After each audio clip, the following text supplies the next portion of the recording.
You're listening to Not the Sermon with Eric and Jamie.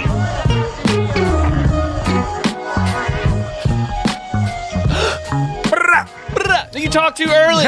You talk too early. Hey, watch the crosstalk. Watch the crosstalk. You're listening to Not the Sermon. Not Hey, the sermon. hey, just so y'all know, right now this is not the sermon. Yes. and we're starting. We're starting it right now. We got to point those things out. Exactly. We have to explain gotta everything. explain Wow. everything. Jamie's getting roasted and it's not even by me. yes. Let's go. What's going on, Sermonauts? Welcome to Not the Sermon with your host. You got me, Eric. Yay. You got producer, Not the Pastor, Alex. Yay. Peace. And we are still without our fearless co-host, Jamie, who... Oh, it's not. But we do have... Yeah. It sounded just like... It was really good. Thanks. I've been pressing it. But we do have Not the Sermon's number one fan. Give it up for Corey Parker. Yay. So Corey is joining us, filling in for Jamie. And Corey's been a dear friend of mine and Jamie's both. And he also just happens to be arguably the number one fan of Not the Sermon. Mm-hmm. You were with us in the early days. From the beginning. It was just me and Jamie in Jamie's mom's basement. And in the beginning. In the Beninging. You were there with us in the Beninging. You're the drummer at our church. Mm-hmm. You are an ex-touring metal drummer and bassist. And you're also a strong believer in Jesus. Yes, I am. And low-key Bible nerd.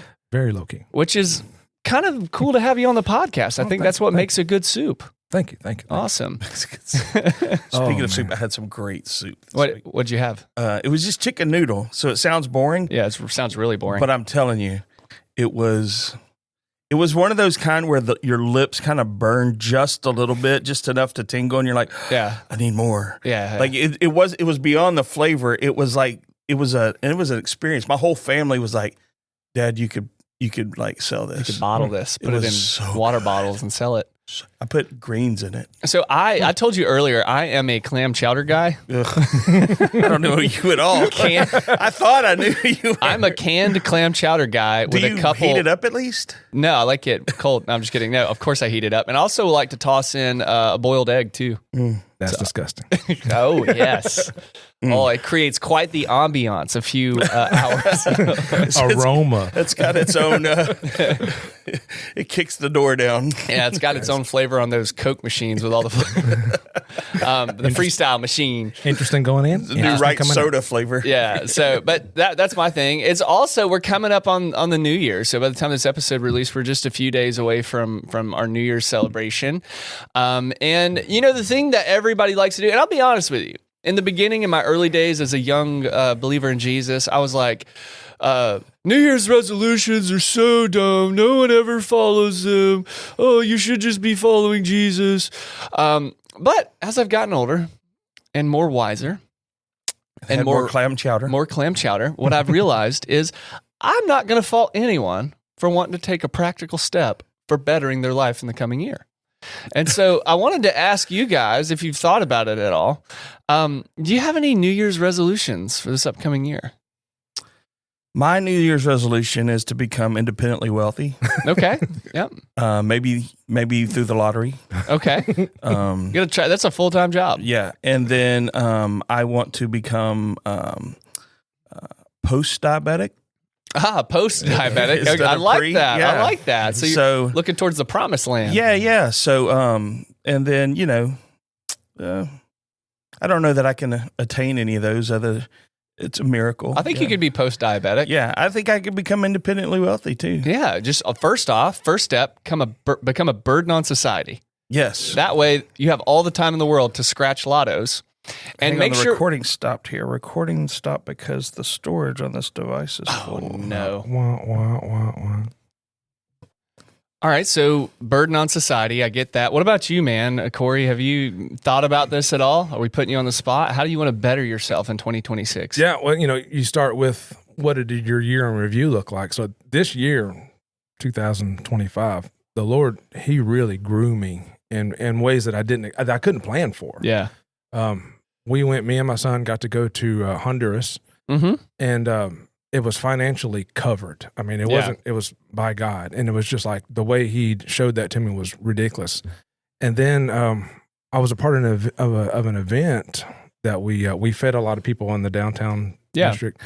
And during that, we were just praying for people left and right. And God gave me words of utterance for somebody, like prophesying over their life. They were a musician, and me being a musician, God told me they have a talent they're not using. Yeah.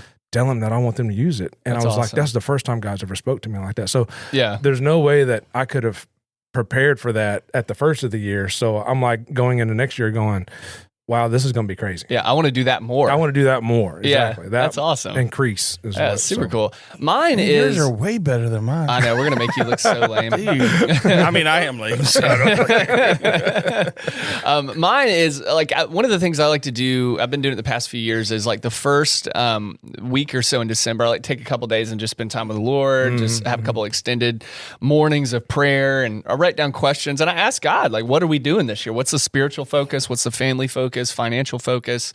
Because you have to create. Sort of like it's been called a rule of life. Like, so what is my rule of life for this area? What is this rule? What is it? When Eric gets money, what does he do with it? Yeah. When Eric has a family, a wife and a child, how does Eric care for that family? When Eric has a vocation, how does, and so I want to answer, because I feel like the Lord isn't always vague. I think he's vague when we're not ready for something. Yeah. But I think he can be very specific when he sees like growth and things that you've stewarded well. And so my word for 2020, actually my words for 2026 are sprout and grow.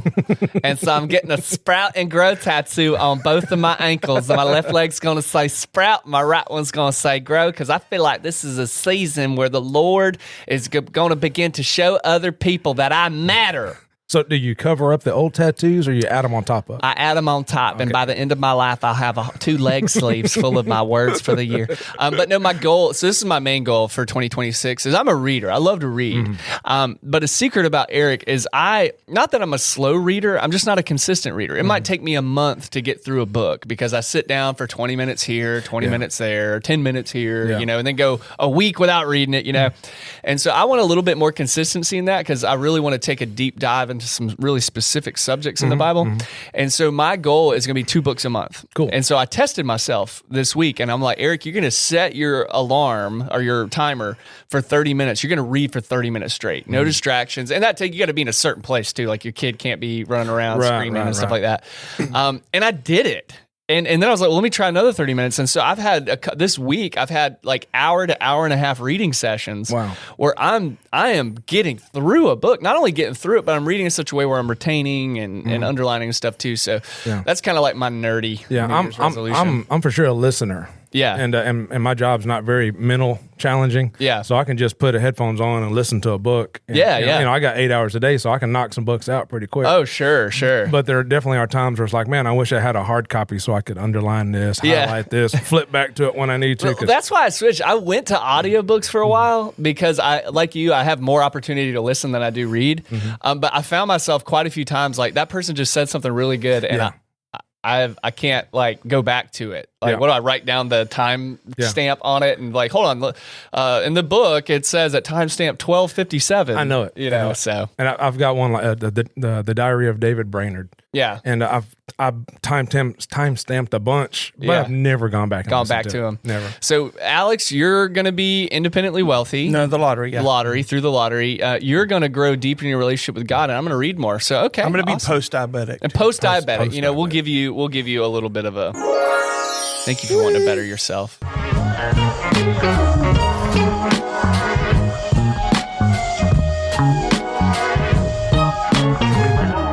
6, 7. I don't know what that is. No one knows what it is. I don't know. Okay. I every time I ask my kids, they can't tell me either. Yeah, I think it means nothing. I don't think it does. I think it's the same thing like skibbity, toilet, and that whole thing. I think it just means nothing. Okay. But my 6-year-old is like 6, 7. And then our friend Brandon, his 2-year-old is like 6, 7. So I'm like, it's a mind virus. I won't let my kids do that stuff. Like when they do that at the home, I'm like, stop it. You hit them. Stop it. I threaten to hit them. I will beat you. Aubrey just learned how to roll her R's, dude. I've been in misery. Oh, man. I threaten violence to my children, but like in random ways. Like I will punch you in the throat. And they're like, Okay, we're going to edit that part out, Alex. But anyways, guys, we're moving into our next segment. We haven't done this one in a while, but it's So Help Meme God. And so, Corey, raise your right hand. Which one's right? This one. Do you solemnly swear Yes. to send only the best memes? Yes. And nothing but the best memes? Yes. So help you, Meme God. I do. All right, awesome. So we love memes here at Not the Sermon, and so you guys are sermonauts. Y'all need to step up your meme game because I feel like what makes you laugh may go over well in a nursing home, but not me. And that could just be me showing you the depths of my depravity. But anyways, I have a really interesting meme that I stumbled across, and unfortunately, I'm going to show it to the guys here on the podcast. So you're going to have to listen to it, but I'm going to give you that. I'm going to tell you what's going on. So a pastor is reaching the end of his sermon, and he starts preaching, and it's obviously it's a really cool, powerful moment. And then all of a sudden, this random guy runs up on the stage, and the pastor's cool about it at first. He's like, "I see you there, brother." Well, then the dude starts chasing the pastor around the stage, and then all you hear at the end is the security guards tackle this guy so hard that you hear the. So I'm going to go ahead and cue this up. I wonder how Jamie would act to somebody running on stage after him. Come on, man of God, I see you. Come on.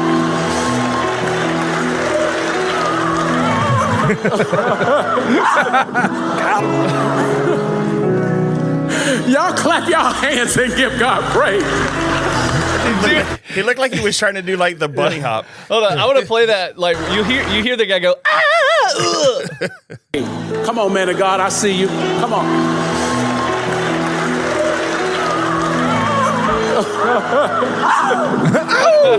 Was he trying to tickle him? I don't know what was going on. He took his hoodie off. It was like, ah. He was running up to the stage and he goes, "Ah!" I'll say this.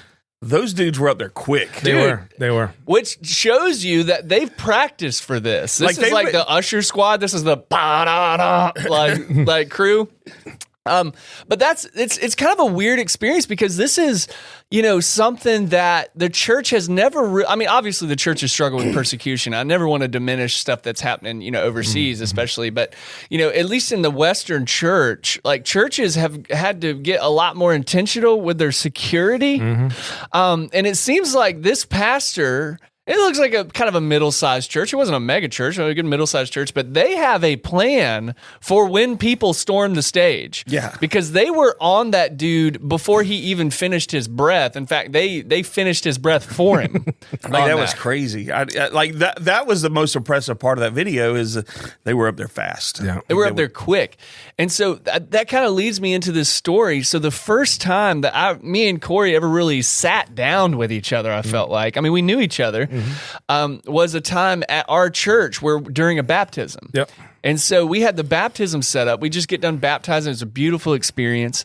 And then Jamie always gives the old evangelical, "Hey, is there anybody here before we shut this thing down that wants to give their heart to the Lord and be baptized?" And it's almost like kind of like a non-question. Like it's no one ever really actually takes you up on it, but you want to present the opportunity. It's kind of like, is anybody here oppose this wedding? Exactly. That's exactly right. And so this guy stands up. He's like 6'4".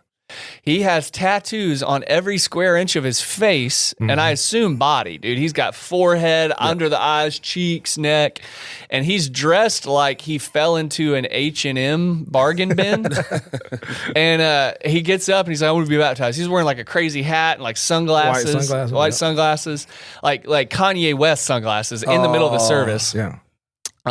And so Jamie's like, "Oh, okay. Yeah." So the dude gets in there fully clothed. Yeah. He baptized himself. And almost. Jamie baptizes him, and then it's just kind of like, get him a towel, and then what do you do? Right? And he's kind of talking nonsense a little bit. He's saying kind of some odd things. I am Jesus. Not quite. I've had that happen to me before, though, but similar. And Jamie just pulls me aside, who, by the way, I'm $150 soaking wet, and says, "Hey, this guy's acting a little strange. You mind handling this?"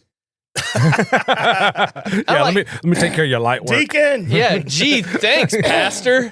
Like, I hope I survive. That's what he would do. "Hey, somebody come get this guy." Yeah. And so I look around and I know Corey pretty well, but I'm like, Corey's a big dude. He might be the only dude that's at least beefier than this guy. And so I'm like, hey, Corey, you mind coming in here with me to this room and talking to this guy? And so we did, and it was sweet. Like, he meant well, and he's been back to the church quite a few times. Yes. Never caused any issues. Nope. Always kind of a strange bird. Yeah, definitely. His outfit and attire is definitely,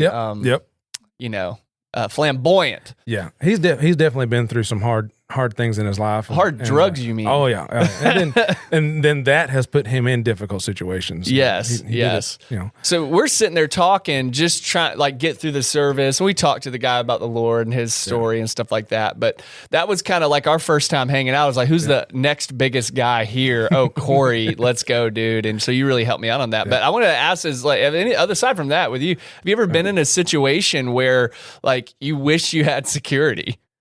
I mean, or maybe in a church or something like that. I mean, there's times where like you'll see somebody walk in and like you're like they catch your attention, right? Yeah. Like, and you're like, for me anyway, like my dad's a cop. I grew up around that. Like the need to protect is like in me, right? And so I just kind of notice things, and so like there have been times where I've been sitting there with my hand on the pistol. On the what? On the what? Yeah. On the what? Going, what's going to happen here? But I think it absolutely, I mean, in our time, like I've seen people that I know for a fact are demonically influenced. Oh yeah, for sure. And so I remember one time we were kind of a traveling church at the time, just having church. It was like a pop-up thing. And so we were at Central high school doing church in the gym. And so we were setting up chairs before and everything.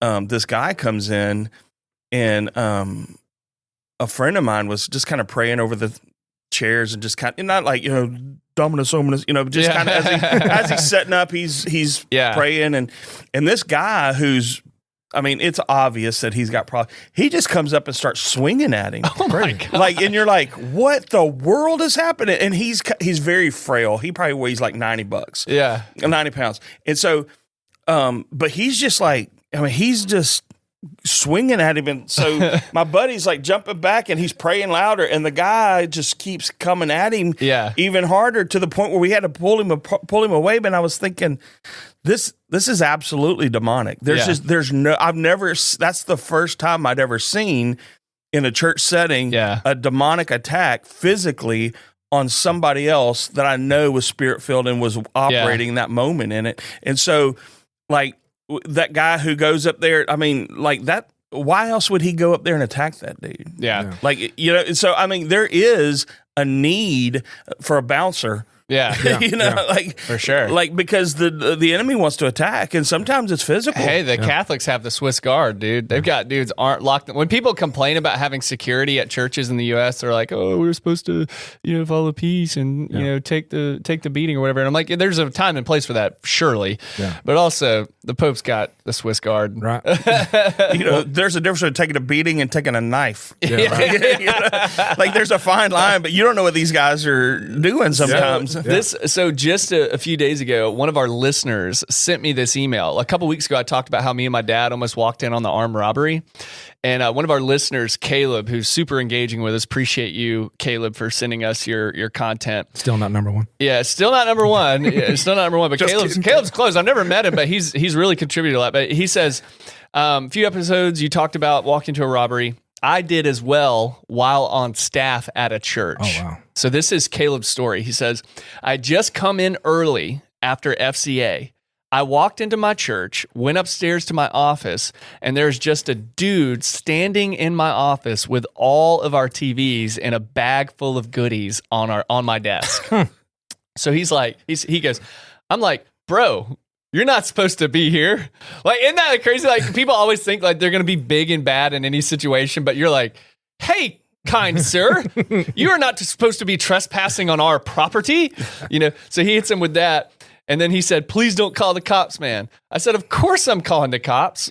standing in my doorway, blocking him as I dialed 911. Now, my office had awful service, so the call didn't go all the way through, so I kept trying to call, and I lock him in my office until I get a hold of the cops. At that moment, he flashes his knife at me, and at that point, I let go of the door, and he jumps out the window onto the roof, jumps off of the roof, and head towards the woods while his getaway truck abandons him.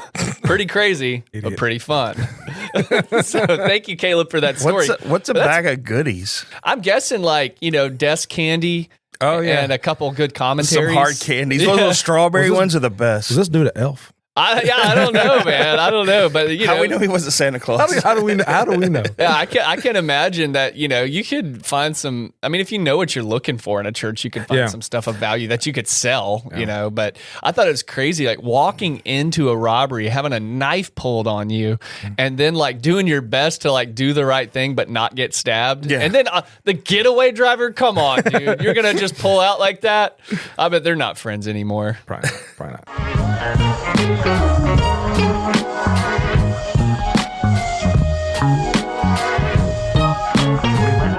Woo, man, that was a good dance in between segments. We're moving into our next segment. I was making it rain. Making it rain with all that lottery money. That's right. Lottery money. This next segment is called Houston. Houston.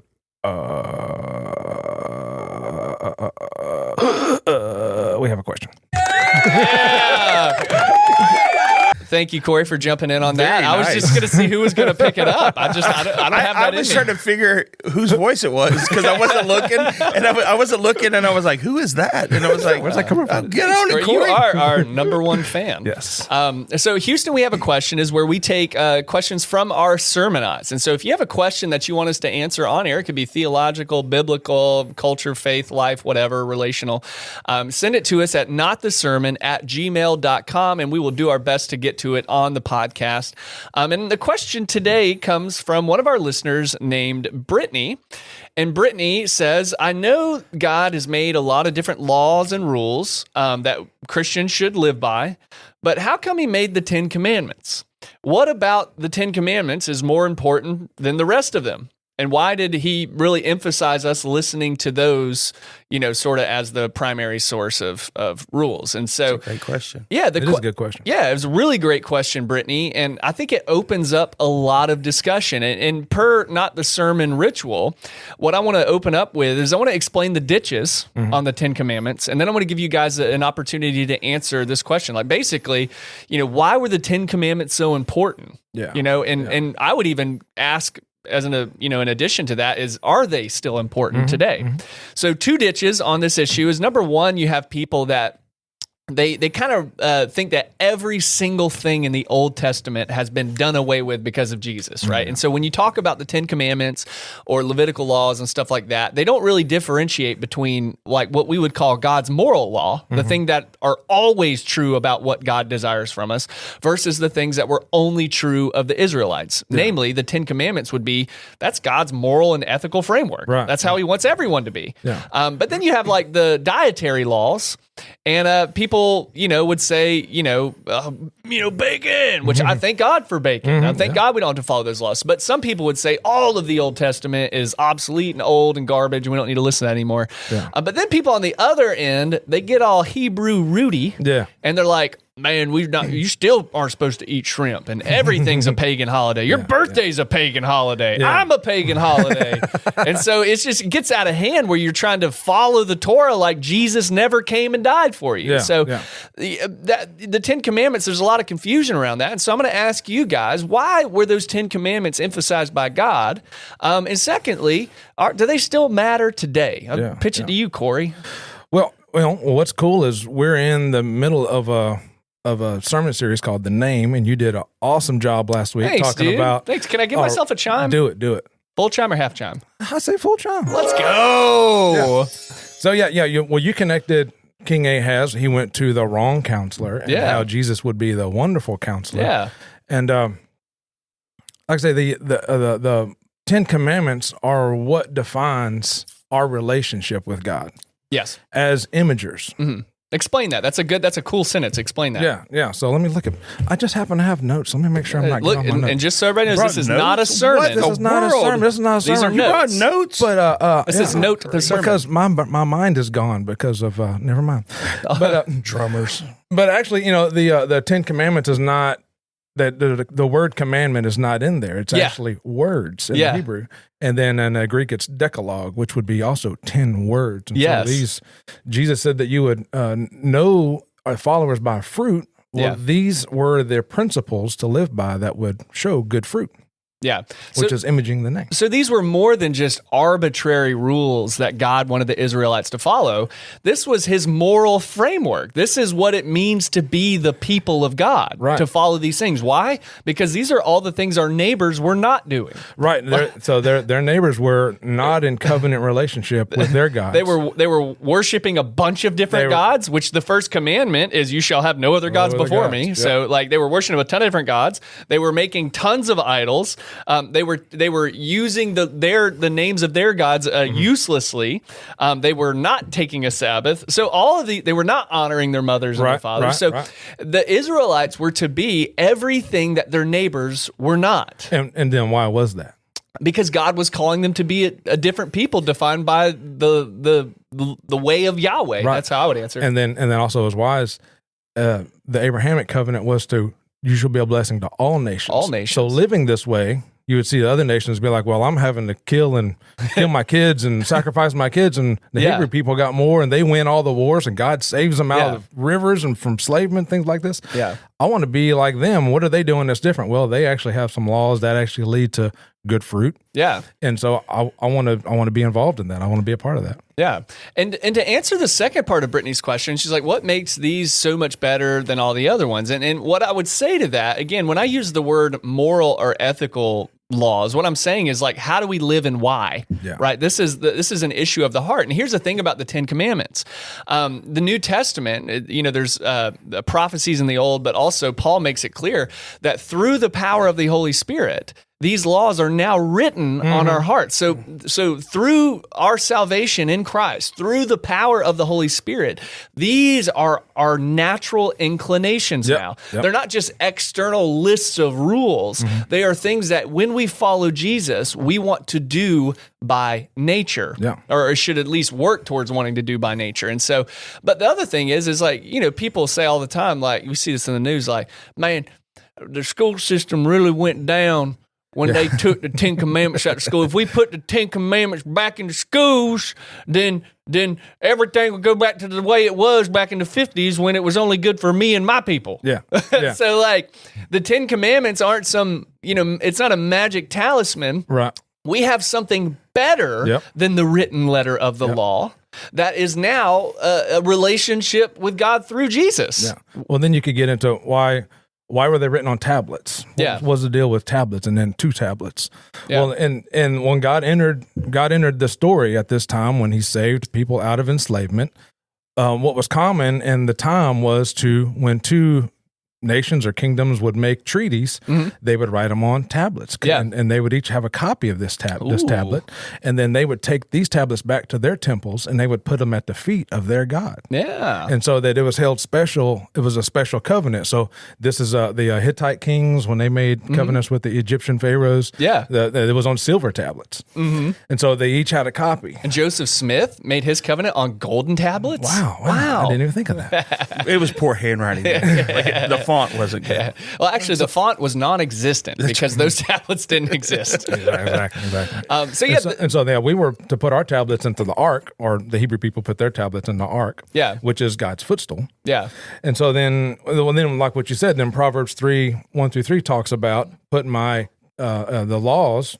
The loving, I can't remember exactly what it says, but it put their laws on your heart, be written on the tablet of your heart, singular. So there's one tablet in your heart. So the covenant promise is no longer these stone tablets. Right. It's actually you. You are the temple of God. And so, oh man, come on, that'll preach. So the covenant that God made with you through his son Jesus is no longer based on this physical item that can break and be corrupted. It's now based on you because you are his temple. That covenant's been laid before your heart. Yeah. And well, then what happened in the time of Jeremiah 17:1 says that sin is written with an iron pen, a diamond-edged pen on the tablet of your heart. Yeah. Wow. This is the people of Judah he was talking about. Yeah. So he said that sin is more important to them. Yeah. It wasn't written with God's finger, but it was written with the hardest thing known to man. Yeah. That you're holding on to this sin is written on your heart. And so, Yeah.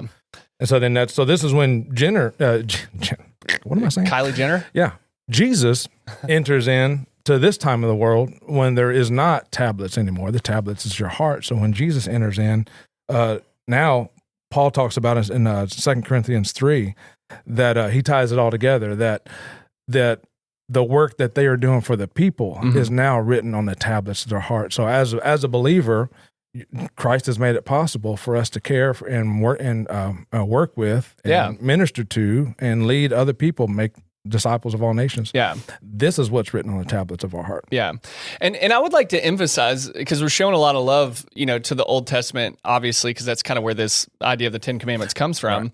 Right. But like the 10 Commandments, do we follow the 10 Commandments today? I would say the answer is both yes and no. Yeah. We're not looking at the Mosaic tablets and saying, this is what I need to do to be in relationship with God. It's hard to follow stone tablets because it's up to your own interpretation of what they actually mean. True. But what we do now is we follow Jesus. And in following Jesus, sort of inherently in that is the fulfillment of those things. Because, again, people that say the 10 Commandments are no longer important. Well, do we still, so we can kill people now? Yeah, right. So we can steal now, so we can worship other gods. So that's not necessarily true. But the way that we get the 10 Commandments now, it's not it's intravenously. It's by proxy, by nature of following Jesus. Yeah. You are fulfilling all of the law and the prophets, which is what Jesus did himself. Well, that's what he said when asked, what's the most important rule? Yeah. Law. What's the most important law? He said, well, love God and love people. love God and love people.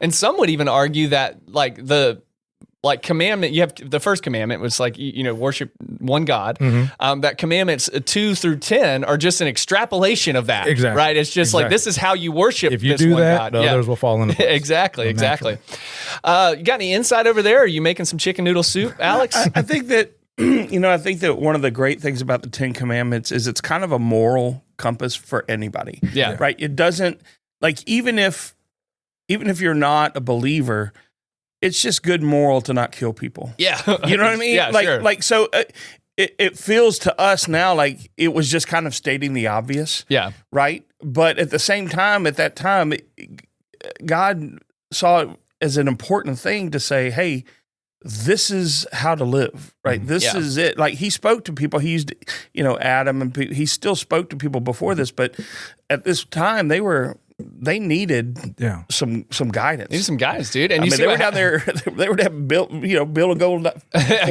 items. Again, cows. Yeah, give us something to worship. There's something about cows. I'm just telling you. I think there is red heifers. Hunting cows. Hunting cows is a thing. But so my point is that I think that does it mean did Jesus expunge them? No, it's still good moral stuff to live by, whether you're a believer or not. So I don't, Well, they give you, and just kind of summarize this, the 10 Commandments and the covenants with God, they give you covenant identity. What does that mean?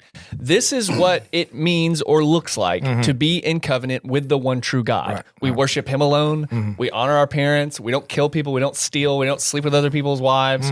Right? This is what it means to live differently in this culture. And Jesus...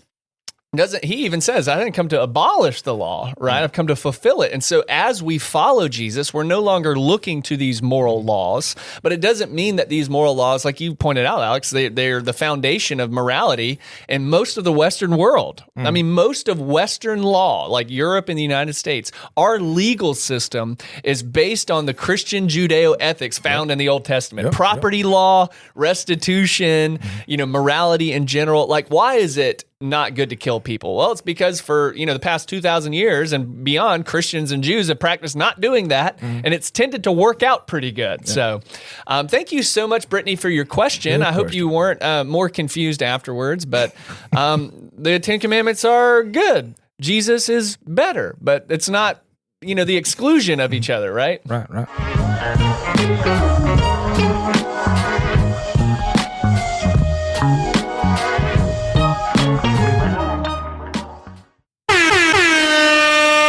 shakalaka. Forgot to do that for y'all. I needed that. Odd news, everyone. We're moving into our final segment of Not the Sermon, and we had a heavy conversation about the 10 Commandments. Figured we'd lighten things up, put a little cool whip on top. Cool whip.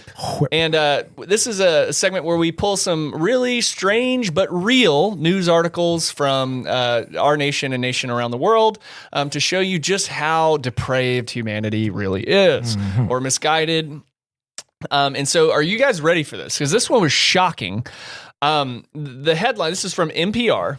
Headline states, a zoo in Denmark asked patrons to donate their pets, not as attractions, but for food. It's awesome. So this is real. So this is in such a European This thing is my to do. real reaction because I hadn't. Is it Denmark?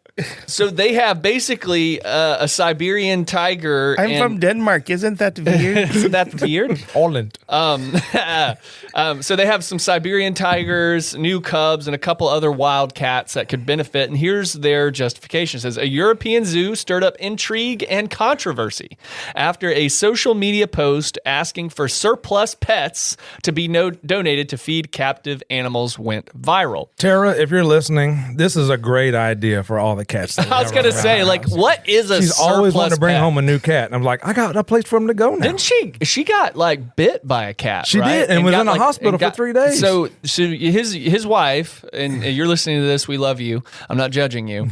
Got bit by a cat that she was trying to help, and then got hospitalized because of infection. The cat bit into her knuckle on her finger and made it where she can't. She still don't have full movement in her finger. She is crippled for She's life. crippled over a wow. cat. Yeah. So that's definitely meets the definition of a surplus animal. Yes, that is definitely. Because I was asked, I don't have an extra one. I have a Frenchie y'all can have. Yeah. Very fatty. It's like the Wagyu of dogs. I hate that dog. What if there's this racket of people fattening up dogs and cats for the purpose of being fed? Now, are they getting paid, or is this a donation? Well, it's donation. Oh, So wow. here's my question. Two things. First of all, it says that such as chickens, rabbits, and guinea pigs to be gently euthanized. Yeah. Is that going to make it okay? I thought they were just going to slaughter them, Just but throw them in with the if tiger. it's going to be gentle, we probably could do this. It's a whole new attraction. Yeah. If that's your way to entice someone to not just euthanize, gently euthanize. So, at what point in time is a Siberian tiger eating a chewini? Gentle. Gently. How is that euthanize? gently? Are they going to poison them? Are they going to put them? How are they going to do this? They're going to take some. And then the poison's going to go into the whatever eats it. So you can't do it that by way. euthanize, what they're going to do, they're going to inject them with butter. Like a Thanksgiving turkey, and they're going to let it loose. And there's no way that's gentle. I've seen. Put them in an have you ever oven. seen Mutual of Omaha's Wild Kingdom? There's nothing. I remember being 6 years old watching a tiger decapitate an antelope. Watch as Marlin jumps on this tiger to see how old he is. Yeah, and then it's going to become a game because some dude's going to raise up this giant pit bull and it's going to kill the tiger. Try donating that. You know, but So that's a whole nother. That football player went to jail for that junk. Yeah. So chickens, rabbits, guinea pigs. Guinea pigs. How many guinea pigs? A lot. There's a lot of guinea pigs. Snacks. I mean, would you just be throwing one at a That's time like tater. as you get them? That's like tater tots. Well, here they go. They say, To a tiger. especially the European lynx, which needs whole prey that resembles what it would naturally hunt in the wild. A corgi is not a European lynx's natural prey. It's not. That doesn't mean they don't taste good, though. I don't know, man. I had a big bulldog one time, and I always said to myself, if things really hit the fan, those thighs look bakeable. Kind of fatten them up a little bit. So here's my other thing. Don't you have to be a little bit on the spectrum to even consider posting this as a call out on social media? Like who was bold enough to say, I really feel like why wouldn't people donate their animals to us? Dude, I don't know, man. You have to be on the spectrum. Well, maybe they've had people ask. Hey, will I've you got take this, our? I got this I got this cancerous Like Labrador. we love coming to the zoo and looking, and I hate for y'all to run out of food for these things. Yeah. What was that Hold on, tiger looking skinny? I'm not. It doesn't end here. The zoo also accepts horses as a part of its fodder program. So imagine having a horse. I mean, what happens? It breaks its leg and you take it to the zoo and let a tiger hunt it? That doesn't seem fair. Like, I mean, process it or something. But yeah, this is crazy. It said the Facebook post quickly became a battleground. No, you think? Between commenters who were appalled at the concept of euthanizing healthy pets for animal feed and those who applauded the zoo for its method of maintaining a practical food supply. That's not practical. Practical. That's the opposite of practical. I'm just saying, whoever posted this, whoever was like, let me tell y'all how we're going to get these. How about you source some wild pigs? Hey, Texas. I'm telling you. Texas has and in the have you ever seen the map of like wild hogs in the United States? Yeah, they're all over here. I know there's a guy at our church that hunts them with a dog and a knife. All the time. Yeah. Like, all the time. And then I've heard of people like helicopters and ARs, like, we have a hog problem. Let's ship our wild hogs to Denmark and let them take over. I had people, and they can feed the European lynx all they want. I've had people call me about, like, see if I had the infrared drones so that they can find out where they are and hunt them that way. Like, so we got problems, but this would be a good fix. But I don't know how we capture them and take them over there. That's the hard part. We can't even get them. Well, we should probably check with our local zoos first before we we can do locally. Yeah, we need to keep it local. Yeah, they need to. We probably got skinny tigers there. Yeah, so it says experts say that it is important for captive animals to be fed whole animal parts, including fur, bones, and organs, to maintain the sort of eating habits that they would exhibit in the wild. Well, here's the thing. They're not in the wild. They're not in the wild. And you now here's the real problem is you have a wild animal in captivity and you want people to donate their cats. I mean, just raise the price of your tickets. Yeah, seriously. Gently euthanize. That's my favorite part of the whole story. Gently euthanize with a sledgehammer. Yeah. Or just letting it go in the let him attack it. Yeah. Oh my goodness. Hold on. So in 2015, the country's Odense Zoo made international headlines for its decision to kill and publicly dissect a 9-month-old female lion in front of school children as a means to control the facility's lion population. What? Wow. Dude, this place is wild. I mean, we could just close the zoo down, right? At this point, and this is like coming from Denmark. I met a lady from Denmark one time who was talking about like, oh, why is America so terrible? Why are you so awful? Well, we in Denmark, we dissect baby giraffes in front of school children so they know which parts are good and which parts are for this stew. Like, what in the world? I mean, we dissected sharks, but not like live ones. So here's the thing, though. We've all had that one pet. It's a fine line between dissect and butcher. Yeah. Like, I'm wondering if it's like both. formaldehyde is the difference. No, this one they said they kill and dissect a zoo. I don't know, man. So, but here's the thing, that we've all had that one dog that just has overstayed its welcome. We all have that cat that he's mean to everyone, but you've been feeding him and you don't know what would happen. So maybe this is an opportunity. Or maybe it's not. Maybe Denmark's crazy.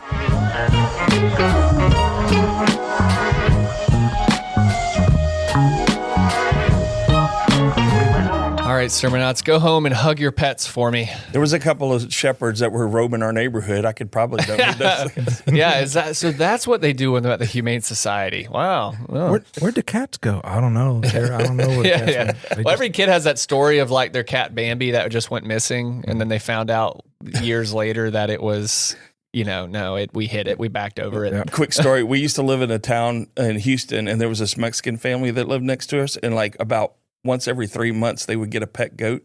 And I was only like, I was only like 3 or 4, and I would be like, look at that goat. And they're like, hey, Dad, where'd the goat go? He's like, in the ground. It's not important, son. Yeah. He's in the ground cooking. They'll have another goat. Well, we want to wish all of our sermonauts, elders and deacons, all of our people watching on Patreon, we want to wish you guys a happy, happy New Year. We pray, I'm just praying that today when you go through Starbucks and get your Acapulco latte from Starbucks, that the Lord gives you your word from the year, and if you don't make at least 6 Instagram posts about it, it's not gonna happen. So, have a happy New Year, guys. We're looking forward. We got a lot on the horizon for Not the Sermon, and I want to thank you guys so much for listening to Not the Sermon.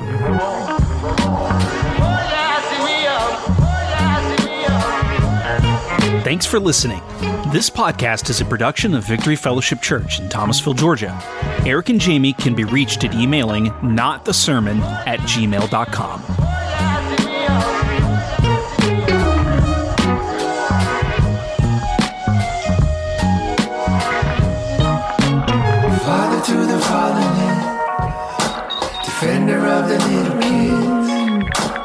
gracious and compassionate.